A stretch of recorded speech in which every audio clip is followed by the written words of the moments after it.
Allah subhanahu wa taala në ajet tjetër thot, kur besimtarët e mi të pyesin për mua, atëherë thuaj atyre, unë jam afër i përgjigjem lutjeve të lutësit, kur ai të më lutet mua.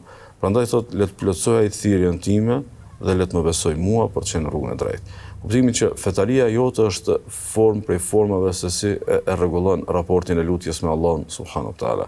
E lutim Allahun subhanahu wa taala për të qenë ne, do thot, të përkushtuar. Nuk e lutim Allahun subhanahu wa taala thjesht vetëm për të parashtruar kërkesë, mirë po e bëjmë këtë edhe për të adhuruar Allahun e Madhërisht.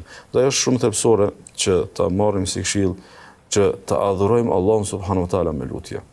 Të adhurojmë Allahun subhanahu wa taala me lutje. Çfarë kam për qëllim? Do thotë edhe nëse në mendje nuk e kemi një kërkesë e cila është një dëshirë që mëtojmë të realizohet tani, edhe nëse në mendje nuk e kemi një të keqe për cilës jemi duke friksuar. Do thotë lutja të jetë pjesë e jetës tonë. Të bëjmë lutje për faktin që lutja është adhurim. Për faktin që lutja është, do thotë, adhurim për Allahun subhanahu wa taala. Ndaj dikush prej të parëve tonë të mirë, kishte thënë kësaj, që të mos privohem nga lutja, që të mos pengohem nga lutja. Jam më i shqetësuar se sa të mos më pranohet lutja. Do thotë sepse nëse nuk të pranohet lutja, thjesht nuk të është realizuar një kërkesë. Nëse nuk të pranohet lutja, nuk të është realizuar një dëshirë. Ndërka ti ke qenë i begatuar që e ke lutur Allahun subhanahu wa taala. Ti do të shpërblesh për adhurimin e bërë për Allahun subhanahu wa taala.